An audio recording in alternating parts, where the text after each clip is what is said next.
hurmatli ishtirokchilarimiz, bugungi tadbirda yana bir quvonchli omonatimiz bor. Shunda ham Turkiston Peshon va Saidlar xalqaro demak muassasasi tashkilotining rahbari Sardor Xonqo'yida Jahongir ishtirok etdilar. Bu kishi Qur'onni demak ma'nolarini tarjimasini izohli o'zbekchaga tarjima qildilar. Shu kitobda demak bizni markazimizga yaqinda nashrdan chiqdi. Buni tadqiqot qilmoqchilar. Marhamat. Assalomu alaykum. Ustozlar, hurmatli professorlar, saygıdeğer hocalarımız, saygıdeğer hadirin, öncelikle Hatay Ülkesi Özbekistan'a hoş geldiniz. Hepinizi kalbi gönüllerinizle selamlıyoruz.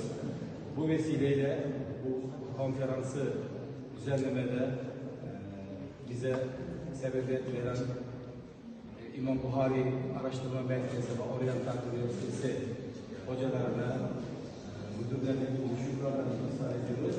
Ve bununla birlikte şunu da demek istedim, Özbekistan'da ilk defa Kur'an-ı Kerim'in yani alt yazılı Özbekistan'da Kur'an-ı Kerim'in söz tercümesi yakında neşreden çıktı. Bu memleketin birinci maktabı işi. Bir kancha profesör ustalarla hamkorlik işleyeceğiz. Bundan tashqari